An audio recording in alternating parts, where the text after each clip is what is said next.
All right, we're going to get started. Good morning, everybody. Good morning to our live audience in studio here at the Adam Street Show, and to all of our Zoom audience. We are so happy to see everybody here at 10 a.m. for some, 7 a.m. for others. Whoever is here, whatever time zone, we're thrilled to have you here to talk about the indomitable Chuck McDew. I'm thrilled to be joined today by Beri Gilfix, Chuck McDew's longtime partner, both in life and also in the creation of his wonderful book, from which we're going to draw today. So I think without further ado, we'll get started. So I think you can't really start Chuck's story without knowing a little bit about his nickname, the name that was given to him by those who knew him best in the movement. We said Chuck, the only thing that'll make our lives or our deaths meaningful is that we tell the story of why we did what we did and why the others died. That's why I'm here.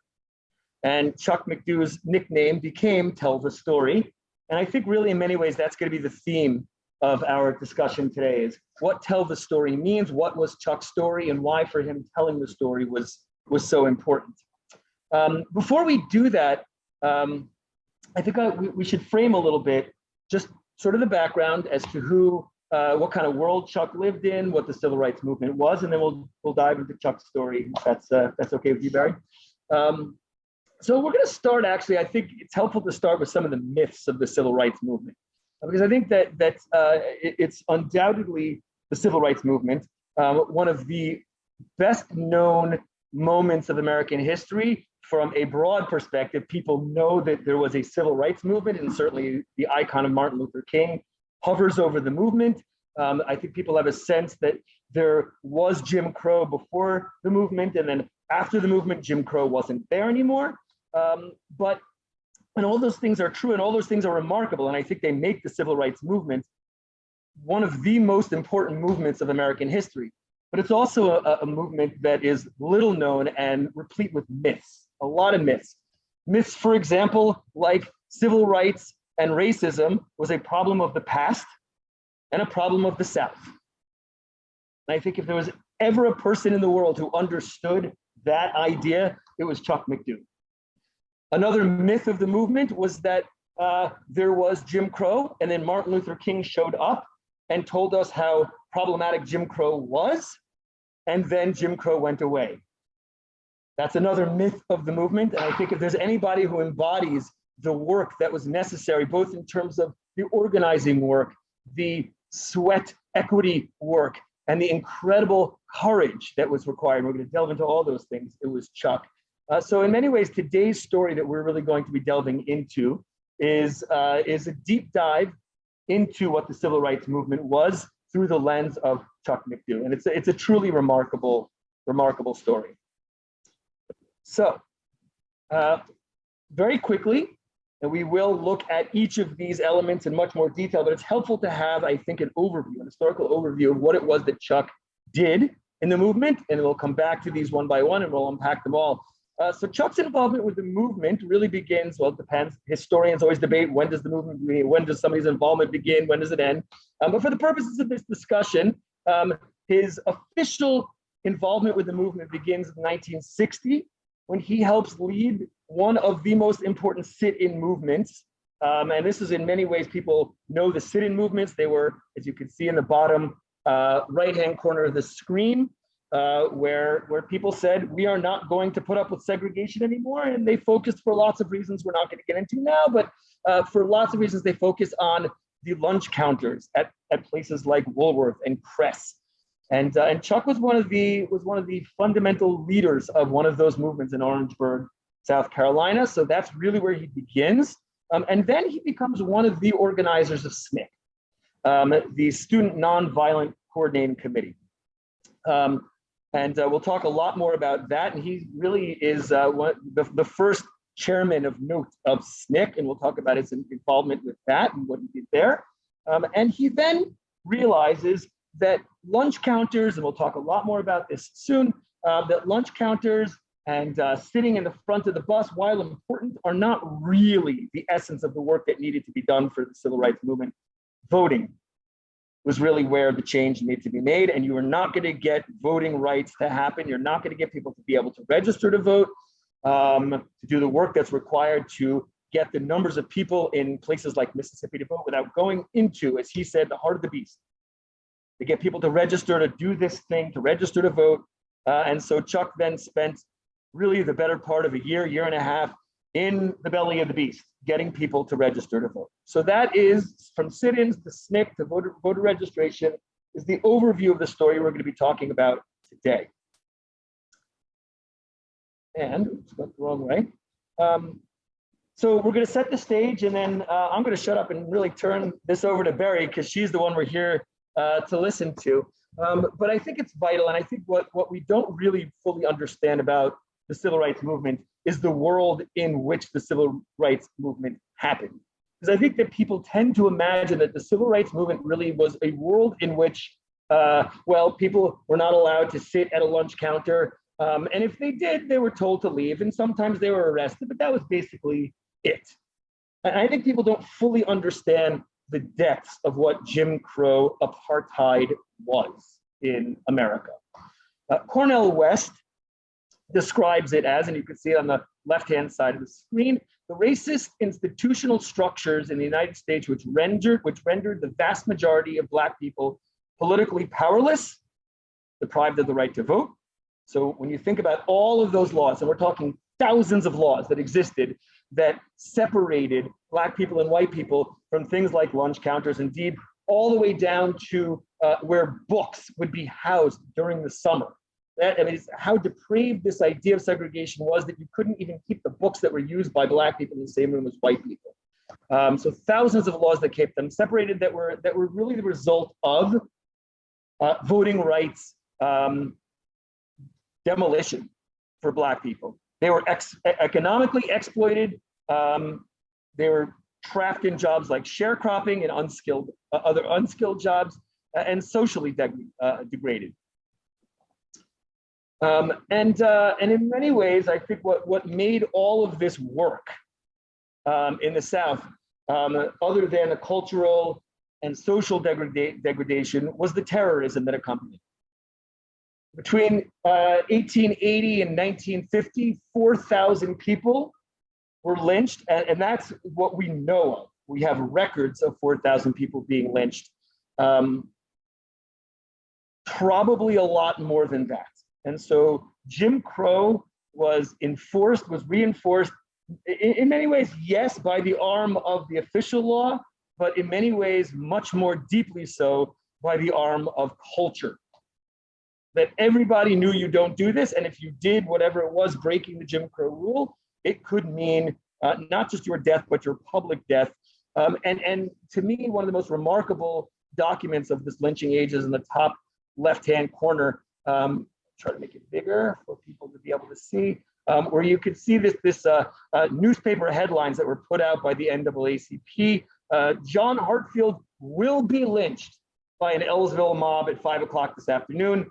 Governor Bilbo says he is powerless to prevent it. That these lynchings were known about in advance. We have this myth that there's these impromptu events. We have ample historical documentation that shows that lynchings were in many, many instances pre-planned events. They would divert railroads so people could go, and the governors would just sit back and say, sorry, there's nothing I can do. And thousands of people would show up to watch this in a spectacle event. That is the world into which Chuck McDew was thrust in many ways when he took leadership of this movement in 1960. So let's start talking about who Chuck McDew was, because his involvement with the movement actually, yes, begins in 1960, but I think it's unfair to say that he just all of a sudden became a movement leader then. I think, why don't we start his story when he's, 13 years old? So we're talking the early 50s. So we have three great stories here, quotes that Chuck talks to. So if you could take us back to the early 50s when Chuck is 13 in grade school and tell us about what happened with these stories and what it tells us about Chuck a leader of other people. Thank you. Thank you for inviting me to speak about Chuck and the work that he did. Just to introduce Chuck, he came from a town called Massillon, Ohio, which is about an hour west of Cleveland. It was a steel town. Republic Steel had a steel mill in the town, and his father worked in the steel mill as a steel worker, and his mother worked in the mill as a janitor. Both of his parents were college graduates. I think it's important to understand how unique that was in the 1930s for white people. The vast majority of white people had never gone to college. And for Black people, it was really astonishing. So both of his parents, although their jobs were very menial jobs, were both college graduates. His father had studied chemistry, and his mother had studied biology. So he was born into a community that was integrated. That is, there were Black people living in this community, and it was in his experience of it was a pretty idyllic life. But he says, I began my career as a community organizer in Massillon at the age of 13. I organized my fellow 8th graders to participate in a walkout in support of legal and other actions being undertaken by Amish parents. There was and still is an Amish community in and adjacent to Massillon. At that time, Amish children were forced by state law to attend public schools against the wishes of their parents and the dictates of their religious beliefs. The Amish did not believe in education after the age of 13, after 8th grade. They did support public education for their children before that. They were forcibly removed from their homes and sent to homes and schools which were not only different from what the children were accustomed to, but where language, customs, and religious beliefs were totally foreign to them. I believed then, as I do now, that such an action was a clear violation of the rights of parents and their children. I cannot claim that this walkout was successful in changing the legal situation of Amish children in Ohio, or that it freed Albert himself from the grip of the state. But it is significant because it represents the beginning of my lifelong commitment to civil rights in its broadest sense, that is, the rights which individuals have in the society in which they live. I had already incorporated this attitude. Let me see. Albert had been wronged. Even when told that this was the state law, my attitude was, what difference does that make? They were wrong. I had already had that attitude incorporated into my being when I was in the 8th grade. That came from home. If something is wrong, you do something about it. You don't act just because you are confident that something will succeed. You act because it's the right thing to do. And that is quite clearly the basis of Chuck's life. He became, the civil rights movement didn't exist. Nobody told him about how to, what do you do when you see something wrong? What you do is you have to act. The second thing, the second quote here, is that the school, which was an integrated school, and Black and white kids went to school together and participated in all the activities of the school. And in the high school, they were going to do a play called Brigadoon. And I didn't know what was happening because I had a solo, he says. So I didn't know until I went in for a costume fitting and realized that all of the Black males in the choir had been given straw hats and canes. I said, they got us looking like a bunch of minstrel clowns in natural blackface. I don't think we should do this. Why don't we have normal parts like everyone else? The choir director said, Chucky, you have solos. Why do you worry about the parts that the other kids are playing? This was the first time in my life I ran up against the divide and conquer thing. I didn't know how important this was until later in life. I would say, looking back, that maybe the teachers or the director of the choir or the play director, did they realize what they were doing? All the black kids over there with the canes and the straw hats. Did they think about that? Was it conscious? Was it deliberate? Or was it just the way things were? And I think that it shouldn't be, and it wasn't. In fact, Chucky makes the point in his book that one of the people who helped integrate this group was a man named Dave Canary, whom some of you may have known from a show called Bonanza. So why do you worry about what is happening to other kids? And I think that is a very important lesson for all of us to think about. Why do you worry about what is happening to somebody else? Yeah, I want to unpack that for a minute, because in many ways, this is the theme of, I think, Chuck's story in so many ways. He's from Massillon, Ohio. He could have been safe. He could have lived in this integrated world, as problematic as it was, you note, but certainly not facing the wrath of Jim Crow and the nooses, etc. And yet he goes down south eventually, and we're going to look at that in a moment. And instead of just keeping his quote unquote safe solo or his safe world, he chooses to put himself out there for others. Where does that come? And he talks a little bit later on about his struggle to decide whether or not he wants to do it when he's in South Carolina. But clearly, this notion that you put yourself out there for other people, that you self-sacrifice for other people, is there even as a kid. Where does this come from? Do we have any sense of that? Is it parents? Is it where does that idea? Because I don't think that's natural to most of us. I think it has two parts to it. Number one, he did not go to South Carolina State College, which was the only Black state institution of higher education in the state of South Carolina. He went to South Carolina State because it was his father's alma mater. His father had graduated from South Carolina State, and he wanted his children, Mr. McDew wanted his children to know what life was like in the South, that he understood very well, having come from that world, what life was like in the South.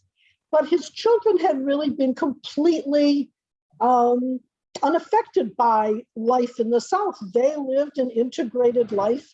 And he wanted his children to know that there was another side to life in the United States for Black people. So Chuck was sent to South Carolina State, and he managed to get arrested, I think, 5 times. Yeah, so perfect segue. Yeah. Okay. I'm going to start with, I'm going to give you a list. Number one, there was the understanding in the South that there were white areas and Black areas. And there were places where Black people could go or could not go, depending on the day of the week. There was something called colored days. And so, for example, if the circus came to town, you could only go to the circus on, say, Tuesday. That was colored day. You could not go the other days of the week. When you went to the movie theater, you could not sit on the first floor. You sat in the balcony. There was a colored car on the train. And if the colored car was full, you rode in the baggage car with the, Chucky said, with the caskets and the chickens. At one point, he meets a white friend from Massillon in Charleston, South Carolina, and they say, well, we have some time to kill before the bus that will take us back to Ohio. Let's go to the Y, we'll play handball, which they had done in Ohio all the time. They were arrested for, quote, trying to integrate the YMCA. So there were a lot of things, and those were, let's call it the inconveniences of being a Black person in the South. It became much more important when he was stopped by the police and they said, where are you from, boy?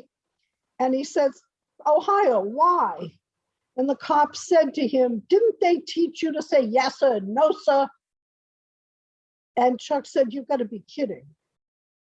At which point the cop hit him and Chuck hit him back. This clearly was not what his father had intended when he sent his son south to learn about what life was like for Black people. But it was a pattern that had established itself for Chuck very, very quickly. Oh, I forgot to mention, if you walked through the public park, through the white public taxpayer-supported public park, you could be arrested. So in the first couple of months that he had been in South Carolina, he was arrested several times. And it was perfectly obvious that this experiment in understanding the South wasn't working very well. And he said, I didn't think what I was doing was a challenge to the system. The rules that applied to all Black people simply didn't apply to me. I suppose we would say he was naive and that he was experiencing culture shock. And it created an image of him in the eyes of the other students, and probably in the eyes of the faculty and the police as well, about who this person was. This person clearly was not like all the other Black people. I want to ask you about that because I think what this is a fascinating, first, it's fascinating in and of itself, these stories, because they give you an insight into the depths of what Jim Crow looked like, that you could be hit by a police officer for not saying, sir. You were forced to sit with the baggage if there was no other room left in the car, in the human compartments, or if you walk through the park, you'd be arrested too, 3 times in 2 days. So you talked about this for a moment, but I wonder if we can unpack this a little bit more. Was naivete? Was it chutzpah? Was it a little of both? Like what's going on here for Chuck? I mean, there's one thing Chuck is not as stupid. He is a smart. He picks up on things really, really quickly. So you'd think after arrest 1 or maybe 2 that he'd catch on to what's going on here, and yet it keeps happening. One I didn't put up here was the YMCA. What is it? Is it naivete? Is it chutzpah? What is this for? What is going on here? I think chutzpah would be a pretty good word to describe it. Chuck had, I would say, a very strong sense of self-worth, which, number one, came from his home. It came from the community that he came from. He was acknowledged by everybody in town to be the smartest kid in Massillon. And so you were the smartest kid in town. You were the quarterback of the football team. You had the lead in the school play. It would never occur to you that you weren't who you saw yourself to be, that you were the smartest and the best and the most talented and all of these things. And how would any of us adjust to waking up one day and finding out that it's against the law to walk through a public park, that you cannot walk where everybody else can walk? I think it was, although he was very brash, I think it was really kind of traumatic. Mm. Why would anybody treat me like this? This the result of the move from Ohio into Right. South Carolina. He was Right. Even though he'd experienced obviously racism in his 8th grade, high school years, etc. It wasn't quite like South Carolina, and that not at all. Not at all. I want to actually now talk a little bit about what life was like for people in South Carolina and their willingness to engage in the movement, and how Chuck interacts with people who are native children of South Carolina in a moment, which ultimately really begins when Chuck is asked, because of his chutzpah, he's asked by the nation leaders of one of the very first sit-in movements. They asked Chuck to take leadership of it. And we're going to come back to what that sit-in movement looked like and how Chuck led it, etc. We're also going to talk about his ability to get people who didn't want to join the movement to do so. But I want to talk about Chuck for a moment before we do that, because Chuck didn't want to do these things at first. So as much as we've talked about his leadership in 8th grade and high school, pushing back against authority, so we know it's deeply embedded within him. He has a deep sense of right and wrong. He's not going to stand for segregation and all of its effects. And yet, when he's asked by the early leaders of the sit-in movements to take charge of the early sit-in movement, he is reticent. He doesn't want to do it. Can you talk a little bit about that, and then what ultimately changed his mind? Well, first, he wasn't reticent. He was very clear that— Fair enough. He's not going to do it. He's not. I was being, yes, kind, I suppose. Yeah, right. Yes, he doesn't want to do it. Yeah. Right. So, Chuck, we'd like to talk about the reasons for our sit-ins. We'd like to do that here. What do you think? What do you mean, what do I think? The speaker for the committee said, do you think we can do it here? Sure, go ahead. What do I care what you do? I'm leaving for Ohio in a couple of weeks. These white people are all clinically insane. They are crazy, and you are all not wrapped too tight for putting up with them. You are all crazy down here, and you're busy keeping each other crazy, but I don't have to put up with it. In a few weeks, I am leaving for Ohio, and I am never coming back. So you and the white folks have a good time. We're from Claflin, and we believe the time has come to act on what we believe. It's time the folks here realize we have rights the same as everyone else. If you're from Claflin, what are you doing here in my room? And what do you want from me? We've heard about your scuffles with the law. We know you don't take stuff from white folks. We know you're not afraid to speak up to the white folks. We are asking you to be the leader. The students from Claflin didn't ask me to join them. They asked me to lead them. I want to mention two things parenthetically. Number one, those of you who live in Newton know that there's a Claflin school, elementary school here in Newton.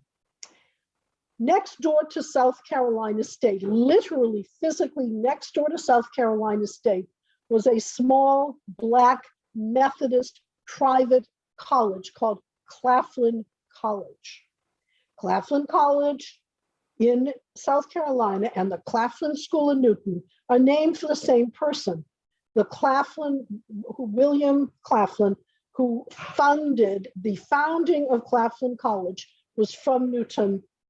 And so there was an odd Newton, South Carolina connection. William Claflin was a very prominent politician in Massachusetts. He served 3 terms as the governor of Massachusetts.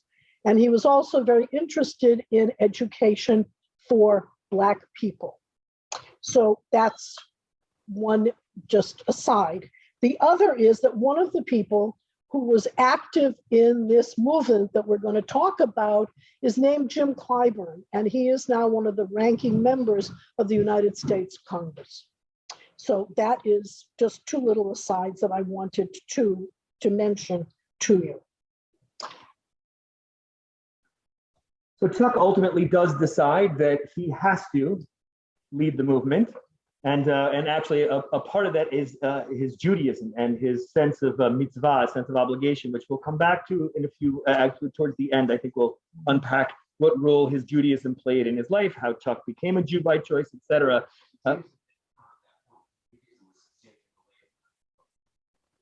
It was a part of his life already. It was already, yep. And we'll talk about that. Yep, we're going to unpack that.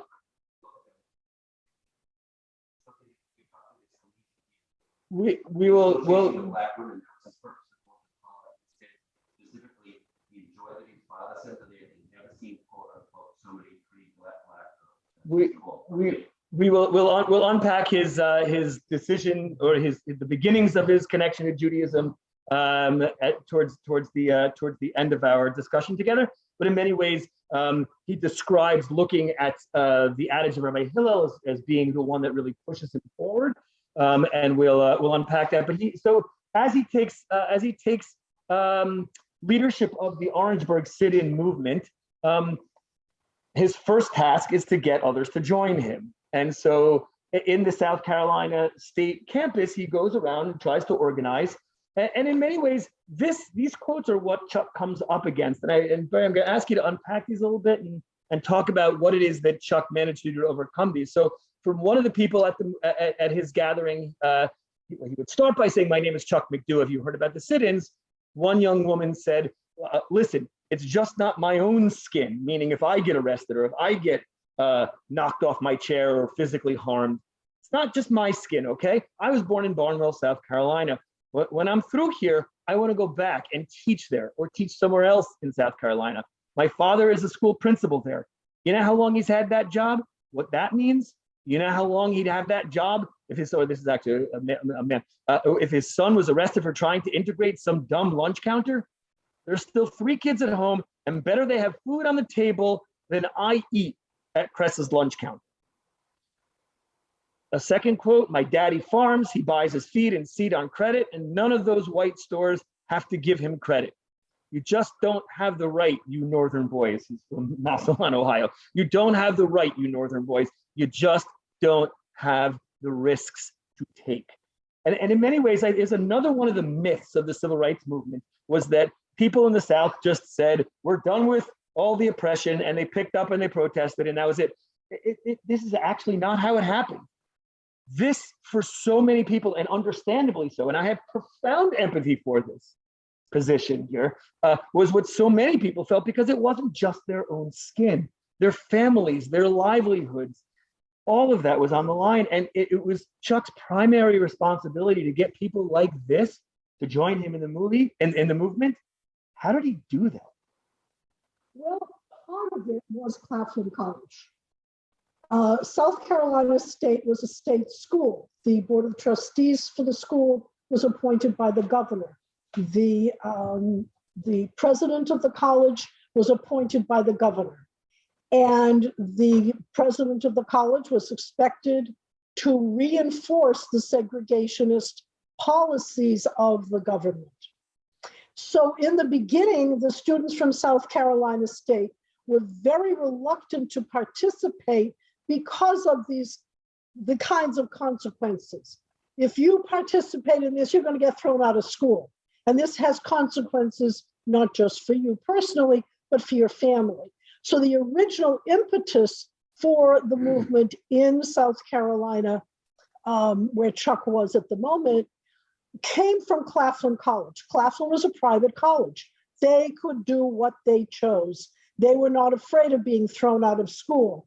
The administration of Claflin College was very supportive of their desire to see things change. So they had if you will, a more secure perch from which to demonstrate. that would change as when the students saw after the first demonstrations, there were larger demonstrations, and one of the comments was, well, they can't expel half the school. If you had 400 kids participating in a demonstration from South Carolina State, you can't effectively put 400 kids out of school. So there was a certain safety in numbers, and that helped the students who were reluctant. Literally, they understood that it wasn't just themselves, it was their families' experience and their family's future and their own future. What would you do if you got thrown out of school? So the students from Claflin had an advantage in that they could act more freely, and they were able to bring the students from state along with them. Indeed, these are images of the movement that Chuck helped to bring about. Yes. And they marched, and they sat in as just a remarkable description of what happened during the Orangeburg sit-ins. Before noon on Thursday, February 25th, about 45 Claflin and South Carolina State students left their campuses in small groups. This is all Chuck's doing. Remarkable story. In groups of 3 or 4. Talk about organization. We don't think about these sit-ins as having an organized. People think that, some protesters showed up, they sat down, they were arrested, the end. But no, they actually had this carefully planned out. The students hoped to escape the notice of campus police, who had warned the police downtown, so they had to think about evading the police. So about 15 students walk into Crest, sat down at the lunch counter stools. After the first group sat down for 15 minutes, employees posted signs saying the counter was closed. The initial wave of students left, and another group of 20 students took their seats. All of this was incredibly and meticulously well planned. And the other thing that they then had to put up with was white customers dousing them with mustard and ketchup, and in some instances even worse than that, putting their cigarettes out on them, kicking them, pushing them off their stools. Some of the white people assembling carried weapons such as large knives that they brandished. The women walked behind those sitting, tapping a baseball bat against the floor. All of this profound intimidation. Why does Chuck keep going? Why, after all this, what motivates him to keep doing this? Well, first, you have to understand that the impetus for the sit-ins themselves came from North Carolina. On February the 2nd was the first sit-in in the South. And every school in the South, within a couple of weeks, would have a sit-in movement. It is quite extraordinary, really, when you realize that in those days, those far-off days in 1960, there were no cell phones. Telephone calls were expensive. The only way the students had to communicate with each other was what they read in the newspapers. And Chuck said they read the newspapers and they watched television, because television became a critically important part of this movement. You could see what other people were doing and you could copy it. They would try calling each other on the phone, but everybody didn't have a telephone. If you were in a dormitory, maybe there was one phone on the floor in the dormitory. It was hard to get in touch with other people, but you saw what was going on. And that was critically important. It changed the whole game. And the organization, you couldn't get everybody to do it, everybody to go downtown, because people understood the consequences. But as they went on, there was really not much of a reaction. The police didn't know what to do. How do you deal with? We've never had this happen before. You might have had one crazy person who thought they were going to challenge the system, but groups of people, one group after another, this was completely unprecedented. And they really didn't have a mechanism, even in the law, You could arrest one person, two people, three people, but 50 people, 100 people, that was unusual, and they really didn't know how to cope with it. So there was a certain freedom of action for a short period of time when you could, quote, get away with a lot. Another thing that I think leaders didn't necessarily expect or know how to deal with was a person like Chuck, a Black person, who would not back down when authority confronted them. And that's another aspect of Chuck I think that's truly remarkable. I want to actually tell one very quick story, and then Beri, you'll tell us a second one. One of my favorite stories is at this movement where the crowds are gathering, the people that Chuck had helped to organize, and Chuck's about to be thrown into the back of a squad car. He's been arrested again, and the police officer in charge gives him the bullhorn and says, "Chuck, tell all these people to go home." And so Chuck says, "Okay, give me the bullhorn." So he takes the bullhorn and he says the following thing. It's the top quote here. "The police chief has asked me to speak to you because he told me that we have to go back to campus or go to jail. I don't know where the rest of you are going, but you can see that I'm on my way to jail now.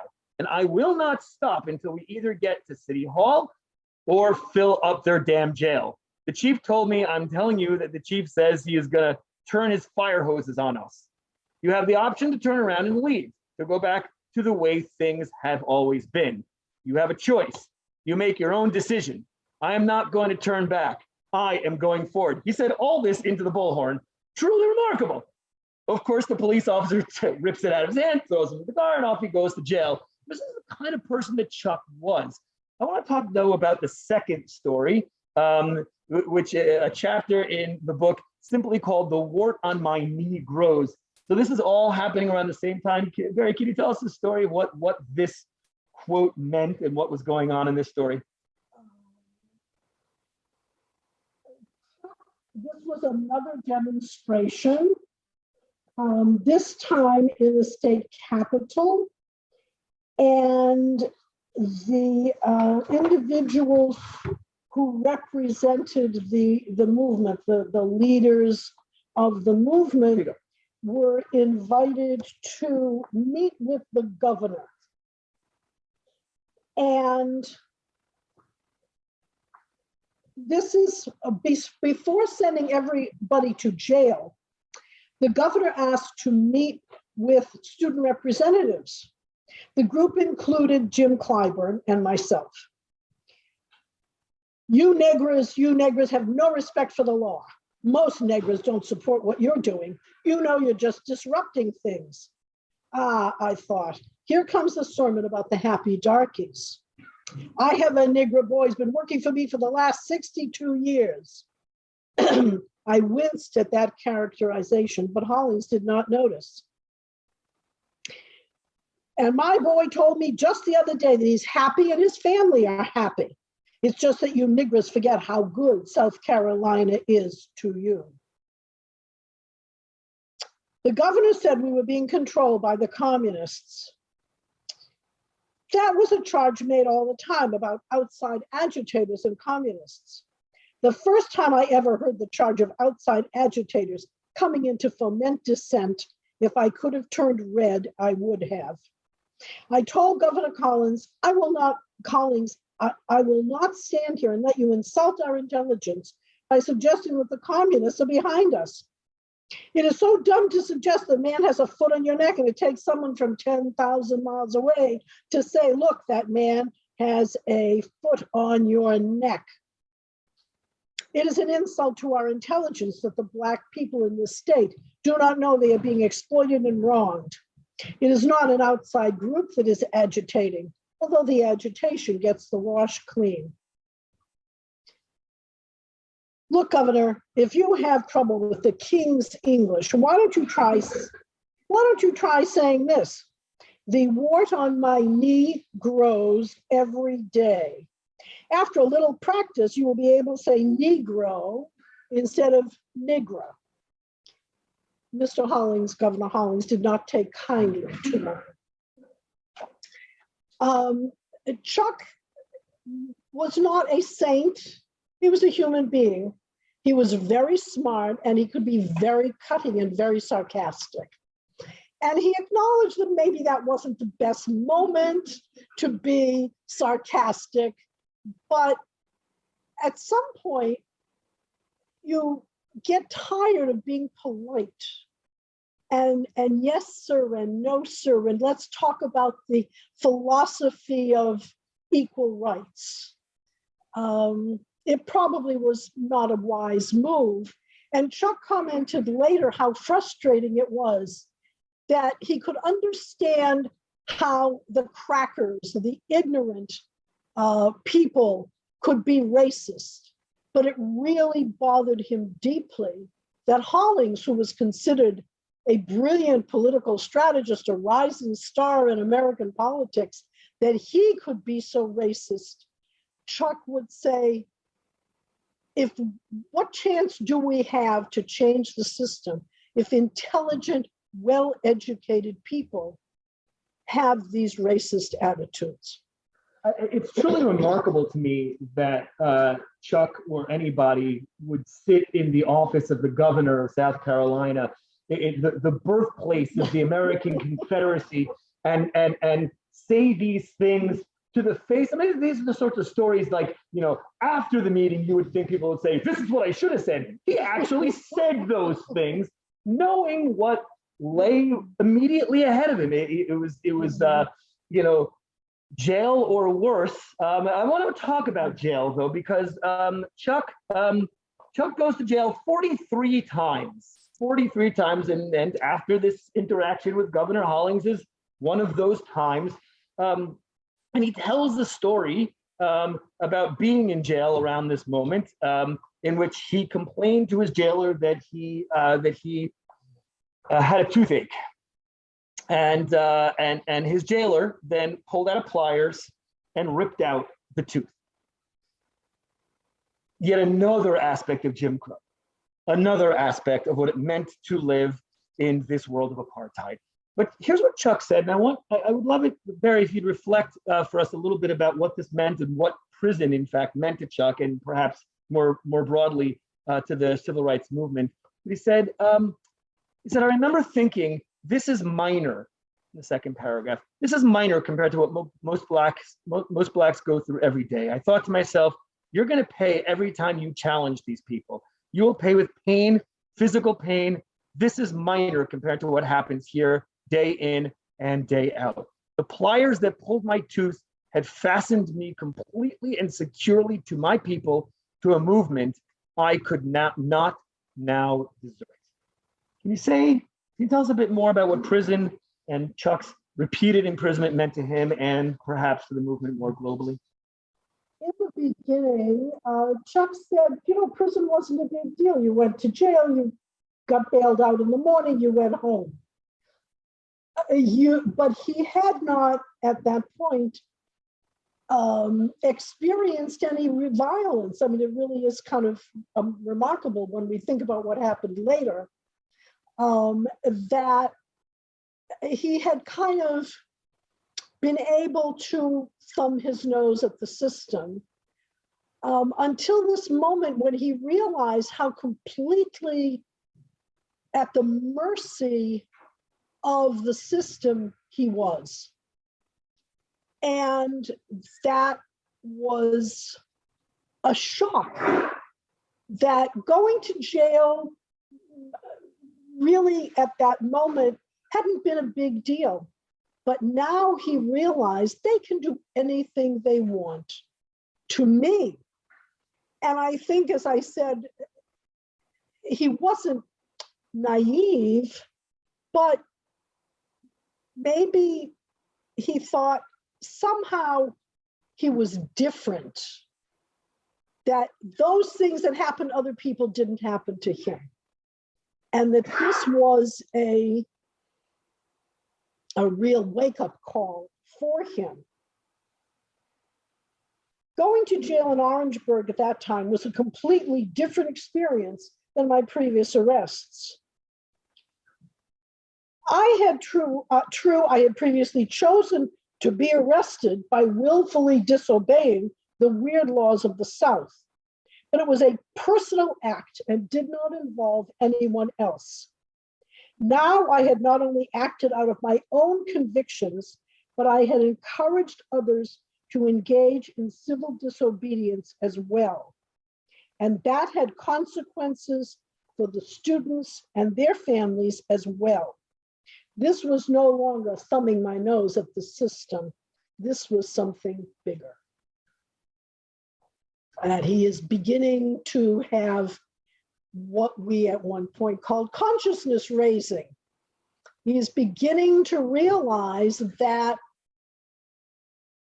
you have to think about things very carefully, and you're probably going to end up thinking about things differently than you did in the past.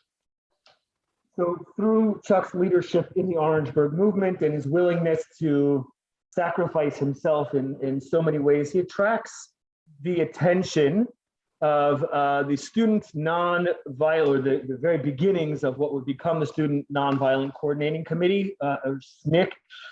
Can you tell us a little about what SNCC was and why this is the most important civil rights organization that we all need to know about, but many of us probably don't? Okay. The Student Nonviolent Coordinating Committee was formed at the instigation of a woman you've probably never heard of named Ella Baker. Chuck described Miss Baker, she was always, by the way, referred to as Miss Baker, as the mother of the movement. Ella Baker had been a community organizer for the NAACP for about 20 years. She traveled all over the South by herself, meeting local Black community activists, organizing what seems like, oh, a chapter of the NAACP, that's not a big deal. But she did this all over the South. And just about every Black person in the South who was active in any way at any point in time in thinking about how you might do things differently, in trying to get things done differently, she knew everyone. And she then went to work for the Southern Christian Leadership Conference, which was Martin Luther King's organization. It was made up of Southern Black ministers, Protestant ministers. And she had called this meeting all the student activists who had been active in sit-ins and other pray-ins and wade-ins and other kinds of activities. She called a meeting and invited everybody to come and talk about what to do with all this energy that had arisen among the students. And she wanted the students to be an independent organization. Martin Luther King wanted the students to become, if you will, the student arm of the Southern Christian Leadership Conference. But Ella Baker did not agree with that. She felt that it would stifle the students, that they would be expected to, quote, take orders from the Protestant ministers. And the South at that time had a very strict hierarchy. If you were not a preacher or a teacher, you were a sharecropper. And the members, the Protestant ministers who were part of SCLC, they had a very privileged position in the South. And they were not going to allow the students to go out and sit in and disrupt the Southern way of life, etc.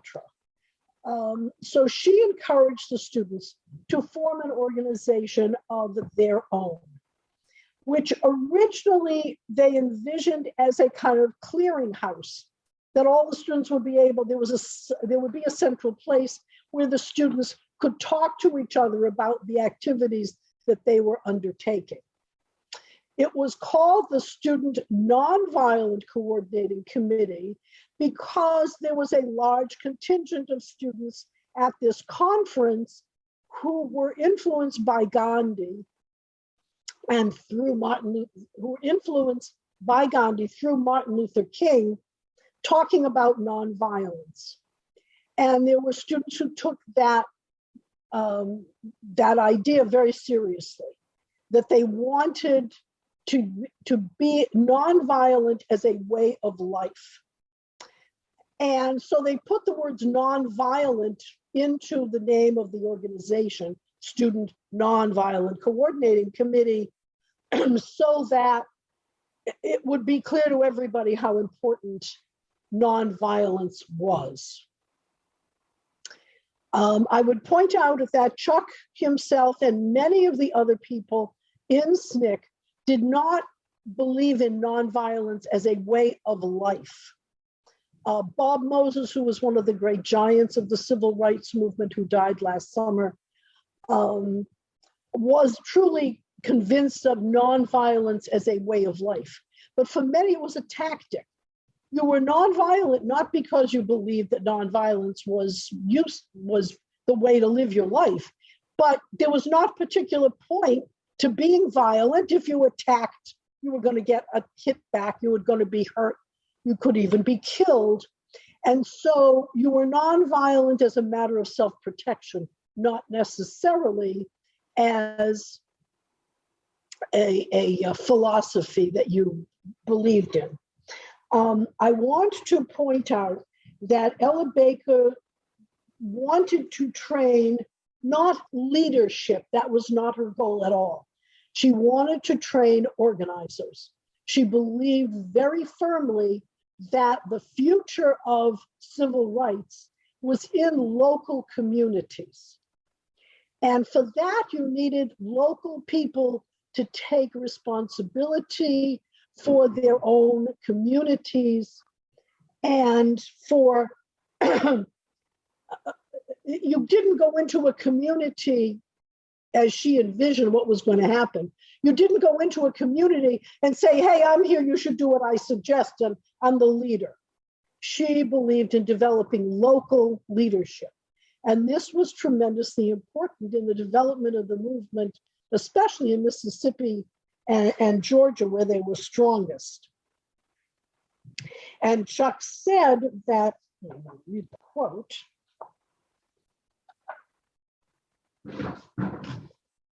She wanted people who were above factionalism. Miss Baker gave me a political platform for my feelings and beliefs. She taught me how to be a leader in the best sense of the term. She didn't like the preachers who told you what to think. She didn't like the teachers who told you what they thought was the truth. She didn't like the demagogues who told you to believe what they said. The only voices you should listen to, she said, are the voices of the people. Some of them will be very inarticulate, uneducated, shy, but you need to give them the platform to speak, and you need to get everyone to listen to them.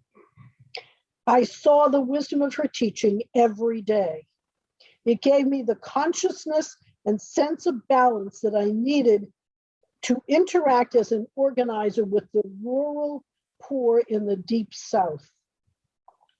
So I think you've alluded to it, and I want to focus a little bit more on the question of why Chuck was chosen as the first chairman of SNCC. So he is not, by his own self-admission, the most polished public speaker. And by his own admission, he sometimes would say things ill-advised to governors of South Carolina. He speaks his mind sometimes a little more honestly than other leaders might. So politician, maybe not so much. Public speaker, maybe not so much. And yet he was the clear consensus choice, and also not even necessarily embodying the nonviolent spirit of the Student Nonviolent Coordinating Committee. And yet he's chosen as chairman. Why? Well, I think that Miss Baker understood that he had the ability to be a leader in really a very important way. that you lead by consensus, you lead by bringing everyone along with you. And in fact, SNCC people would talk about the meetings that SNCC would have to discuss what they were going to do, and that these meetings could go on for hours and hours and hours, and that he would not act, SNCC would not act until everyone agreed that they were going to go along with the particular position that was being chosen or being described. The reason for that is that what they were doing was very dangerous. And you couldn't have people saying, well, I'm not going to do that. I don't like that. I don't agree with that. If you're going to act, you have to act collectively. And if you cannot convince each other of the value of what you're going to do and the rightness of what you are going to do, if you can't convince each other, how could you possibly convince other people? So the ability to build consensus was critical to everything that SNCC did. I want to go back for just one moment to talk about people who were most important in the founding of SNCC. And I want to mention a man you've all heard of named Harry Belafonte. We have said it before and we will say it again. Belafonte, the handsomest man in America, was an early and critically important financial supporter of SNCC. Belafonte was the rock on which we built our organization. We would not have been able to survive without him. He was there in every meaningful way from the very beginning and stood with us every step of the way. I mention this because Mr. Belafonte is still alive. He's over 90 years old, bis 120, and he is still trying in whatever way he can to promote civil rights. And he is a person whose contribution to the movement cannot be overstated. And it's too bad that people today only think of him as an entertainer, because he was far more important than that. So I just wanted to mention that, how important he was to the movement and to SNCC in particular. Let's talk a little bit about the direction that Chuck decides he believes SNCC ought to go in, which was away from the lunch counters, away from the buses, and into the heart of Mississippi. In many ways, I think it's captured one of the lead stories in the Saturday Evening Post, you can see above my shoulder over here, from September of 1962, which is around the time when Chuck really starts pushing in this direction. Young Negroes mobilize against the South. We're referring to Chuck's movement of SNCC into Mississippi to voting rights. And so I'm wondering if you could talk a little bit about voting rights and why Chuck believed that that this was really the place where SNCC ought to be focusing its energy, and also about what it was like for Chuck in the heart of the beast in Mississippi, trying to get rural folks to register to vote. I want to begin by mentioning an issue that existed in SNCC in addition to the issue of nonviolence as a way of life versus nonviolence as a tactic. There was another split, and the split was between direct action and voter registration. There were people in SNCC who believed that voter registration was kind of got you involved with the government, and the government was not your friend. And direct action would bring tremendous numbers of people out, and you could confront the details of the system, the lunch counters, the segregated public libraries. The year that Chuck arrived at South Carolina State, the big news on campus was that the previous year, 2 or 3 students had tried to integrate the public library in Orangeburg, and had been thrown out of school before they got back to campus. So the direct action people, the wait-ins, the pray-ins, the lunch counters, all of those kinds of activities were seen as a direct challenge to the system, and that was what the people in the direct action group wanted, direct challenge to the system. The government was, how did they put it?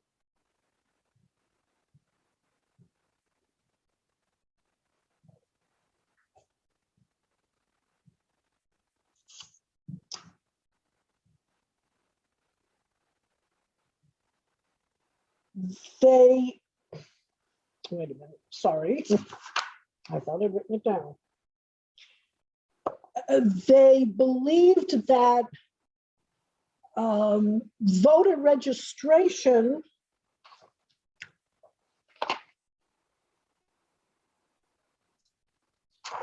okay, sorry. I thought You're speaking so brilliantly. oh, thank you. Okay. The direct action group was very suspicious of the motives of the Justice Department concerning civil rights. Attorney General Robert Kennedy had famously called for a cooling off period, meaning that the demonstrators should stop demonstrating, apparently until the white people decided it was all right for the Negroes to start demonstrating again. It is ironic to recall that the Kennedy administration considered voter registration less threatening to the Southern way of life than integrating lunch counters and public libraries. Voter registration would add Democratic voters to the voting rolls. Voter registration was the League of Women Voters. It was American as apple pie, while direct action was physical, confrontational, and scared the white people. And I think that kind of sums up how they got into voter registration and why the federal government was interested in supporting the voter registration programs, but they would not, let me see. The Justice Department said that it could support voter registration issues by going into federal courts for injunctive relief against state and local governments which tried to prevent voter registration, but it did not believe it could support legal challenges for direct action projects like integrating lunch counters, public parks, or libraries. That philosophy of the Justice Department, the Civil Rights Division of the Justice Department, led to the passage of the Voting Rights Act of 1965, which has just been thrown out by the Supreme Court. And I'm sure that you have all noticed what has happened since they removed those restrictions on what cities and states could do as far as voting rights.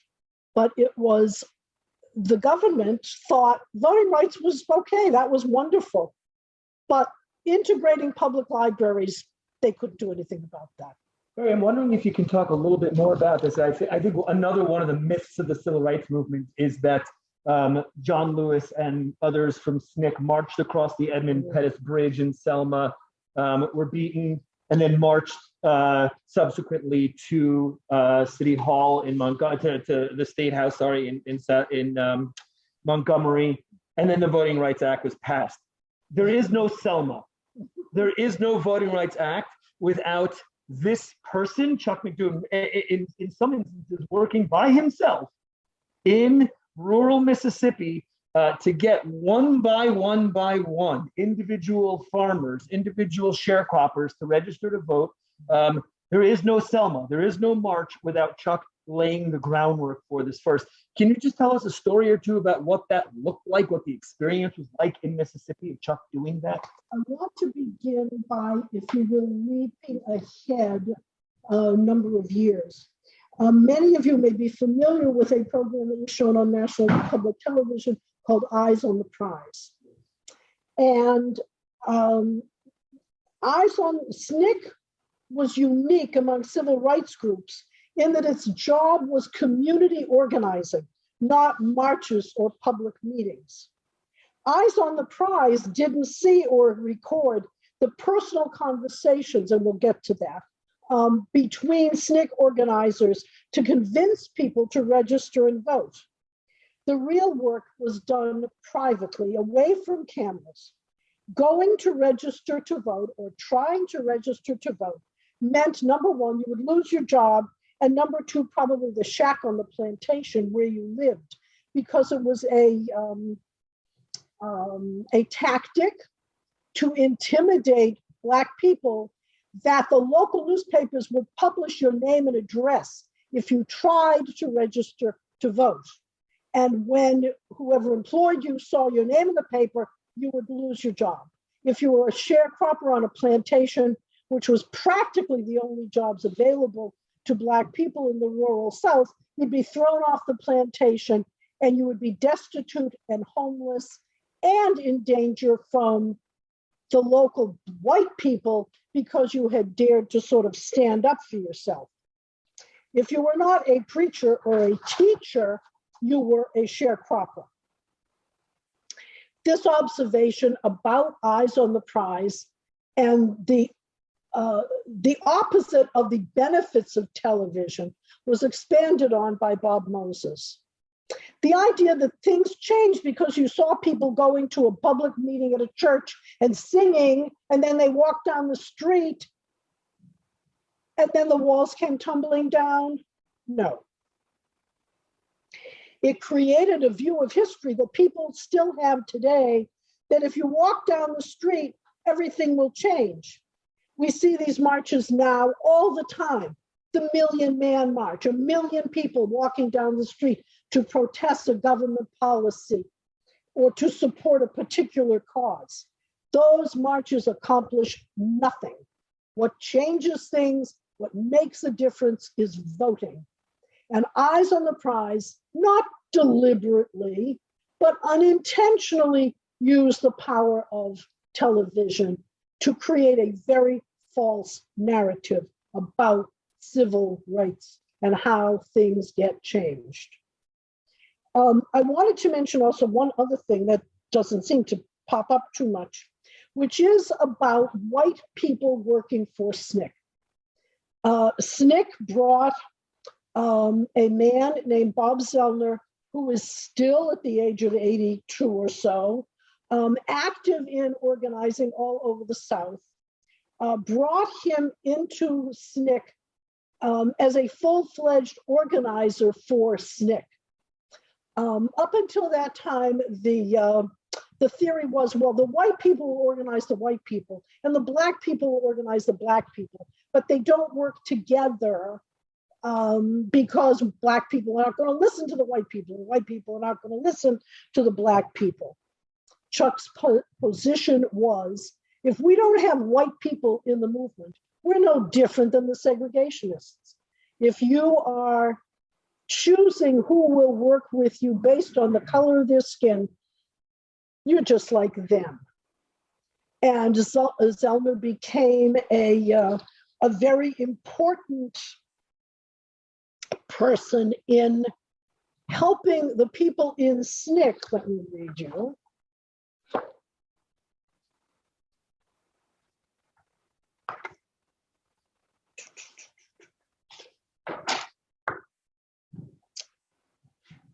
Zellner was the first Deep South white man to join SNCC full-time. We were wary at first of infiltration, but came to trust him and accept him fully. He helped us to grow and accept white people who were from the Deep South. His decision to join SNCC was a real move away from everything he had been raised to be, a white racist. So we really learned from his example. And he was a very important part of SNCC from the very early days. And I just wanted to to talk about him because of the contribution that he made personally to the movement. If we might, I want to actually transition a little bit Sure. into one of the key animating aspects of Chuck's life. To do so, I want to actually just tell a very quick story about one of the key moments of his organization in Mississippi was his arrest and the charge of anarchy and of treason, which could have imprisoned him for the better part of the rest of his life. Thankfully, he manages to beat the charges, but that was what he was up against. That is what Chuck was up against in this organization, and in many ways, night after night, he faced near death in the belly of that Mississippi beast. And he talked about one night where he's transferred from one prison to another, and how he is about to, he imagines, and probably rightly, he's about to be killed. He escapes that. He talks often about how it was his Judaism that really propelled him through so much of this. So can you tell us a little bit about Chuck's journey to Judaism and how important it was for him? And it's one of my favorite artifacts of the age is this edition of Jet magazine from 1962. One of the lead stories is why a Negro sitting leader became a Jew. So can you tell us a little bit about that story? How does Chuck become a Jew, and in what ways does Judaism really animate his civil rights work and his life? Well, Chuck came from a Southern Christian religious community. His grandmother, who was who provided childcare for him and his brothers and sister, was a member of the Jehovah's Witnesses. His mother went to an AME church, African Methodist Episcopal Church. And so Chuck had been exposed to all of these different varieties of Christianity. And he didn't find them very satisfying or very meaningful. He said he liked the singing in the church, but the religious aspects of it did not appeal to him. One of the things that he disliked was the Christian church called witnessing, where you stand up and speak publicly about your religious beliefs. Chuck found that very he would never do that. He wouldn't speak about things that were very personal to him. Chuck was also a very gregarious person. He talked to everybody. And it turned out in the town where he lived, there was a Jewish businessman. And somehow he knew that this man was Jewish, and he started asking him about his religion.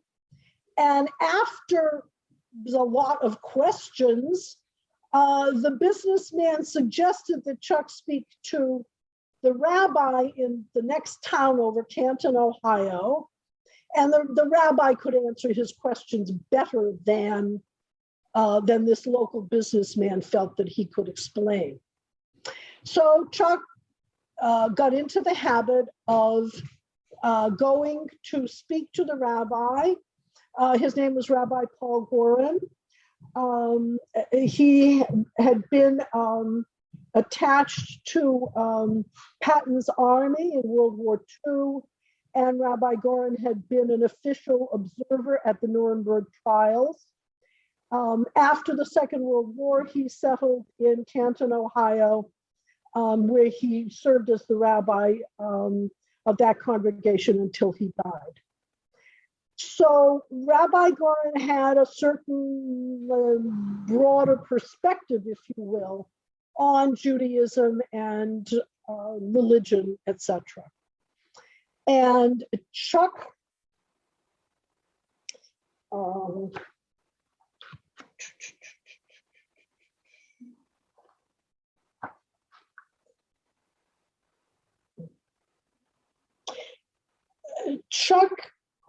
liked the idea that in Judaism, you didn't have public witnessing. You didn't. I think this quote in many ways, Yes, but I want to explain a little more deeply. Mm-hmm. The rabbi explained to me that in Judaism, the rewards and punishments of life come in this world, not in the world to come. There is only the obligation to do what is right and just, to do justice, as it says in Micah. I was also very race conscious. There was no racial barrier in Judaism, no racial discrimination. I had learned to fear white people to some extent, but in that temple, I didn't feel that way. The members of the temple didn't know what a treasure they had. They didn't know that their matter-of-fact acceptance of me was so important. I was accepted because we all shared the same beliefs.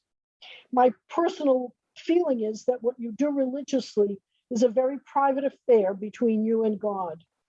There is no witnessing, no public displays of beliefs. I knew that whatever I was going to do in life, I would do it by myself, perhaps in concert with others, or perhaps not. But how I dealt with God was private and personal, and that was respected and understood in the temple. Chuck describes how we had mentioned before that a group of people came to his dormitory room and said that they wanted him to lead the civil rights group. This is the Orangeburg sit-in movement. This is the Orangeburg sit-in movement, and this is in 1960. The students from Claflin didn't ask me to join them. They asked me to lead them. I asked for some time to think about it. The door closed and I sat staring out the window. Hey, this is not my problem, I thought. I have a few weeks to get through and then I'm out of here. I will never pass this way again. While I sat there, I happened to pick up the Talmud and read Rabbi Hillel's favorite dictum. If I am not for myself, who will be for me? If I am for myself alone, what am I? And if not now, when? Reading that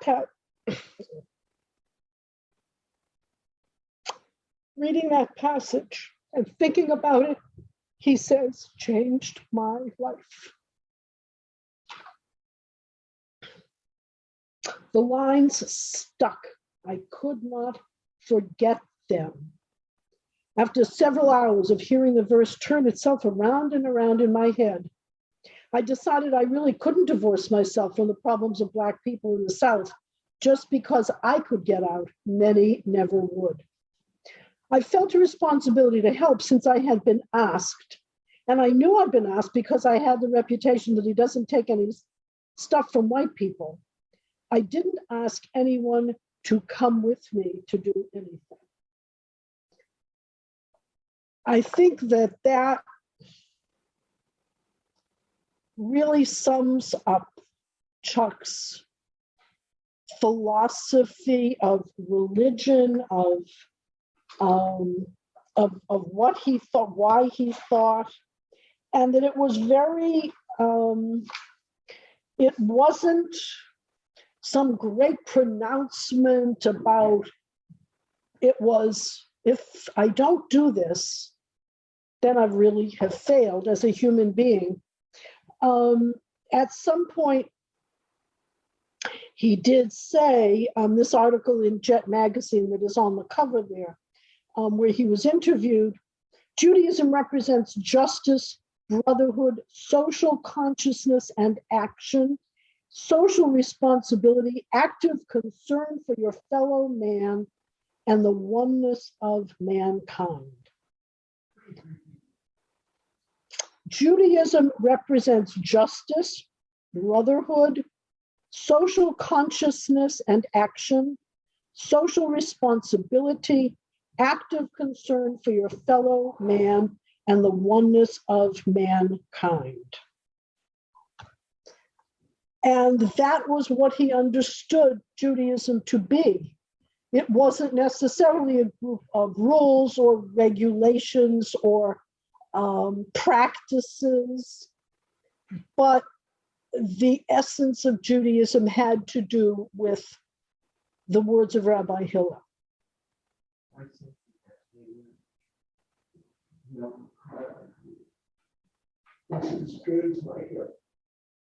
Yes. That statement is as good as Micah, is what an audience member just said. And I think those are beautiful words for us to really wrap up our story about Chuck, from a 12-year-old organizing his fellow eighth, or a 13-year-old organizing his fellow eighth graders to help save somebody who, an Amish classmate, to ensuring that all of his fellow Black performers in a show in high school would get roles that were befitting of a human being, not of a minstrel act, to leadership of the sit-in movement, to going into the belly of the beast to ensure that all people would have the right to vote. His Judaism, in many ways, encapsulates the way he led, and also in many ways helped to push the civil rights movement in particular directions as well, without us ever knowing about it, without the public knowing about it. His Judaism really informed the way he would lead the civil rights movement, and the way he led the civil rights movement in many ways was deeply impactful on the rest of what SNCC did in Selma, the rest of what SCLC did in Montgomery, in Birmingham. And in many ways, I think it's so important for us to understand Chuck's story if we're going to understand the civil rights movement as a whole. And Beri, you've done such a beautiful job of telling us that story and honoring him and really sharing this with us, the amazing story of Chuck McDew. So thank you so much, Beri. Thank you. Just want to promote the book. It's called Tell the Story. It's available on Amazon for $20. And I have to say that every page, I've quoted bits and pieces. The book truly gives you the person. Every page is full of wonderful stories and well expressed feelings and political observations. It really is worth reading. Is there a story about Chuck McDew, or is it by Chuck? This is by Chuck. He was working on editing the book when he died. In fact, today is his yahrzeit. So every time, the book would have been much longer had he lived longer, because every page you would say, oh, we have to add this in, and oh, you didn't, then we need to put this in, and did you find a magazine article that illustrates this? Did you find a newspaper article talking about so-and-so? So the book is very rich. Had he lived longer, it would have been even richer. April 3rd, 2018. Okay, thank you all, both our live audience and our Zoom audience, for joining us today and sharing us with this, with Beri, the remarkable story of this truly amazing human being and hero of American history. Thank you, Beri. Thank you for giving me the opportunity to let more people know about Chuck and his remarkable life.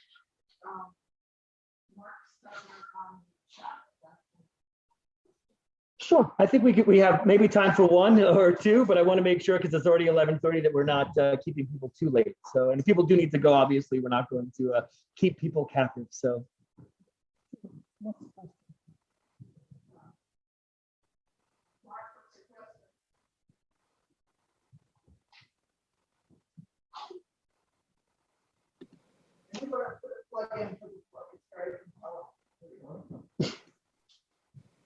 You also want to mention your class that you were going to? Yes. Yoni is going to be leading a 4-part series on Jews and race and racism in America. Many of the topics which we have touched on today will begin is it the 27th of April, I think? I believe that's right.